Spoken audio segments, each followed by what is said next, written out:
In today's episode of the Pathfind Presents podcast, I have an interesting guest here with me today. I'm with Taylor Howe, and he's hailing over as the marketing manager at Fiddle.io. And it's an interesting company. So we're going to be learning what Fiddle is doing on sort of, with their product. On a high level, it's all about inventory ops for CPG brands, and manufacturers, and how they operate, smoothly using Fiddle. But we're going to dive deep into that with Taylor today. Welcome to the show. Thank you, Lucas. I'm happy to be here. Very good. So give us that, 360 overview. What is Fiddle.io all about in your own words?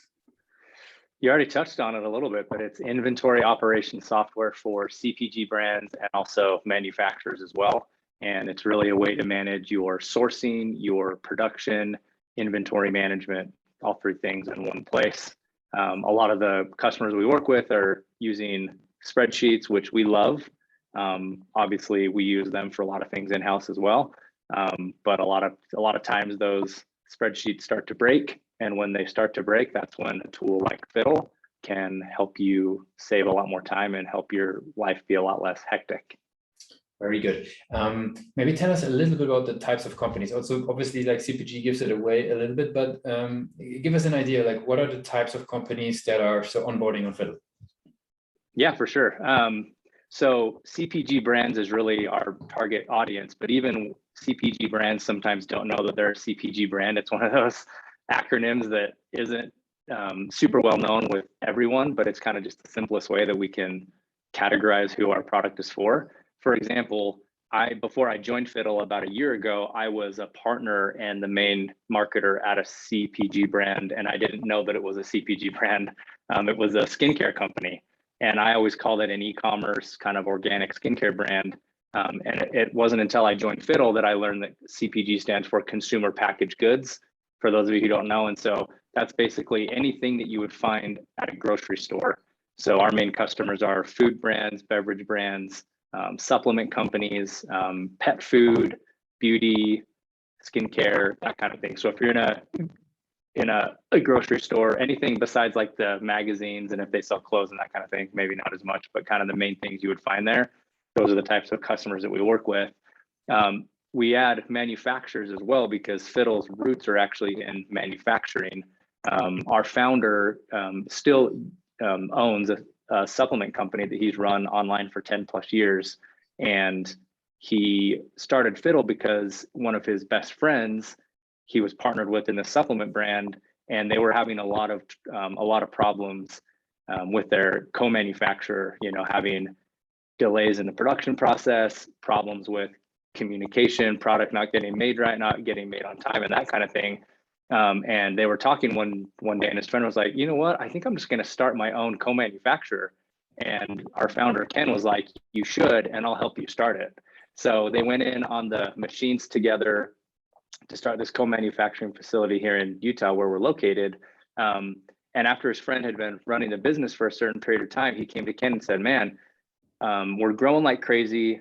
Things are going well, but like the software that I'm using to manage all this stuff, like all the options aren't doing the job for us. We're having to spend too much money, or we don't have the manpower to learn how to use this complicated kind of production software.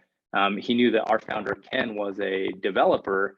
And so we said, how about you build me a software that I can use in-house? And Ken said, that sounds good, I'll do it, but only if I can own the code. So Ken was kind of already thinking like, I'll build it for you, and then I can spin it off into a product to help other companies as well. And that's exactly what happened. So Ken spent the better part of 8 to 12 months inside this co-manufacturing facility building Fiddle. And as he was building it for the co-manufacturing facility, one thing he didn't realize was that a lot of the features would also serve the brands as well. And so that's why today we're able to serve the co-manufacturers and we're able to serve the brands as well. Okay, so Taylor, you gave us an insight on what types of companies and a bit of the history. I'm curious, who are actually the people within those CPG companies that are leveraging Fiddle? Like, is it the head of operations? Where does it come from? Who is actually bringing on board Fiddle and then in the end using it in those teams?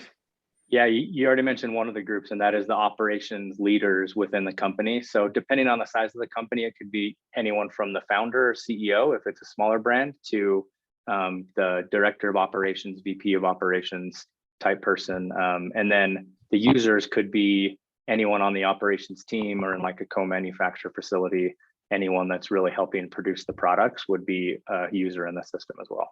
Very cool. And how do they learn about Fiddle? Like, what sort of the ways that are they're getting in touch with Fiddle? Like, in other words, what are the key client acquisition channels that you guys leverage? There's a few different ways that we're doing it now. One of the most effective and probably fun things that we're doing is connecting with various communities that are kind of all over the US mostly, because that's where most of our customer base is, but that are really all over the world. Creating CPG products is something that people all over the world are doing. And it's never been easier to like create a Shopify site or a WooCommerce site, create a product in your kitchen and just start selling it. And so there's a lot of communities that have kind of sprung up all over the place too. And a lot of them have email lists that they join onto. A lot of them have podcasts and that kind of thing. There's like certain Slack groups. And so we've just been able to connect with a lot of those communities, and we pop in there and we have conversations. Sometimes we will sponsor email blasts, or sometimes we'll be on their podcast and they'll come on ours and that kind of thing. And that's been one of the main ways. And the other way is a lot of cold outreach as well. So we have a team of SDRs here that do a lot of the cold outreach to these brands as well. I help with that on the marketing side a little bit as far as the email campaigns go. But those are probably the two main ways. And then a third way that we're really just trying to create a lot of brand awareness, and also hoping for people to actually sign up for the software as well, is just advertising across Facebook, Instagram, LinkedIn, and Google. Very cool, like a good mix. Anything maybe, because the community approach seems quite interesting. Anything that you've learned, maybe something that surprised you when leveraging that community-driven growth for the company? One or two insights maybe that you've picked up along the way? That's a really good question. I mean, I think it's just cool that they're out there. And I think no matter what industry you're a part of and no matter what industry you're marketing to, there's communities for all of them. And I think it's just, I'm the type of person that likes to be, I'm already like a very sociable person. And I'm not big on networking per se, but I'm big on socializing. And so the communities give you a good chance to just go in and get to know people without an agenda. Obviously, we'd love for them to use Fiddle, but first and foremost, we just want to be helpful. And so being able to go in there and just like, have a genuine interest in who people are, what they do, being able to help them. Like, I really try to go in and answer questions, connect people as much as I can, even if it doesn't have anything to do with Fiddle, just because that feels good to start with. And then obviously that can lead to Fiddle customers as well. So I think just going in with the mindset of being able to be helpful and wanting to serve and connect, I feel like that's probably the best way to approach it. And that's the way that I like to do it. Very cool. How do you think in that context then about the website? What role does the website play for growth for Fiddle, and what's your take on it? Yeah, so the website is the website is interesting. So for us, our founder is also the CTO. And so he developed the website and created the website even before I got here. So it's one of those things where we need the website. The website's there for people to come and learn about the product, but most of our visitors are customers because the website and the app are kind of very closely tied. And so I would say the main way that I use the website in marketing right now is a blog. We have and for the podcast as well. We have a WordPress blog. And so that's where I have access and I can go in and make changes to it and that kind of thing and create content. So I would say as far as the website goes from a marketing perspective, that's our number one kind of thing now. And then the other thing is intercom chat, as simple as it is and as ubiquitous as that is across most websites, right? They all have a chat. We found that that's one of the best ways to start conversations with new people that come to our website, always prompting them to ask us questions, offering demos and that kind of thing. Those are kind of the main things. So intercom and then the blog and the podcast are kind of the three main ways that we use our website to engage with new visitors and customers and that kind of thing. Very cool. I mean, you come from an interesting background of sort of between marketing and also customer success, though, from another angle. What have you learned? I mean, if we talk a little bit about the website to wrap that topic up, what have you learned? What helps methods, tools, approaches, messaging that a website should have, or that you've used in order to improve the performance on the website to drive demos and leads? Anything that you've picked up along your career, maybe tools, methods, approaches? Yeah, I mean, there's definitely a lot to unpack there. I would say lately, one of the things that we've actually started doing, because we haven't made a lot of changes to the main website, is we've been creating a lot of single landing pages within HubSpot. So they're linked on our subdomain, but not part of the main website. Because our product can do so many different things, and I think this is probably the case with a lot of companies, it can be a challenge on your website to create a relevant user experience, right? To help people find what they're trying to find and to kind of help them see what matters most to them. And so I've been really big on testing these individual landing pages where we can go deeper on like a single feature of the software, or maybe just touch, because right now on our website, we probably talk about like, I don't know, probably 30 or 40 different features, and they're all kind of, nested under subtopics and that kind of thing. But being able to create those single pages, go a little bit deeper on like what the feature is, the benefits of the feature, how it kind of helps people in their daily life, and helping them. Like, I think it's what is it called? Donald Miller, he's a marketing guy, Story Brand.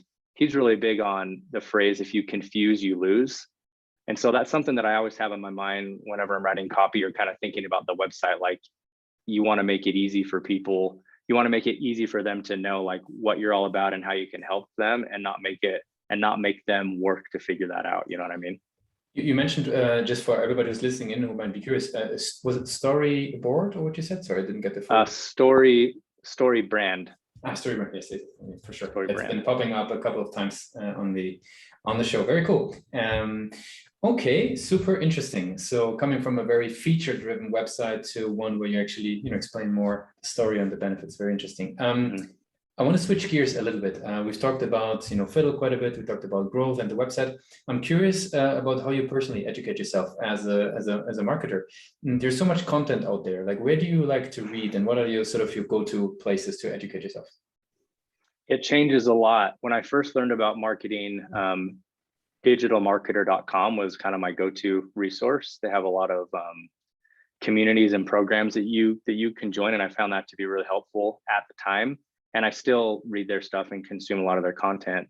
Lately, I'm all about like you said, there's like so many different options and so many different websites and blogs and podcasts and programs and stuff where you can learn about marketing. And so for me, I try to find as much content that specifically talks about SaaS marketing as I can. The number one, probably from the past few months, is a podcast called The State of Demand Gen by Chris Walker, Refine Labs. I really like his approach. I really like the format and kind of the things I learned on that podcast. And then another one that I got turned on to kind of towards the second half of last year is metadata.io. They have a lot of good content that they're putting out now. They did a conference, like a one-day demand gen conference, I think last fall, or it could have been like kind of in the late fall. And then they just launched a podcast too. And it's kind of all focused on a lot of the trend in marketing right now is obviously like how you can get to your potential customers that are talking about you in the dark social, like the dark funnel, right? And how you can kind of be more focused on revenue instead of vanity metrics. So anything that talks about that, I find to be helpful. Very cool. To wrap it up, I have some rapid fire questions to Awesome. Get to know you a little bit better. What is the last book you read? I knew you were going to ask this and I'm forgetting. The last one I listened to, I'll tell you that, because I read fiction on Kindle and then listen on Audible, and it was Extreme Ownership by, it was Dopamine Nation was the last one.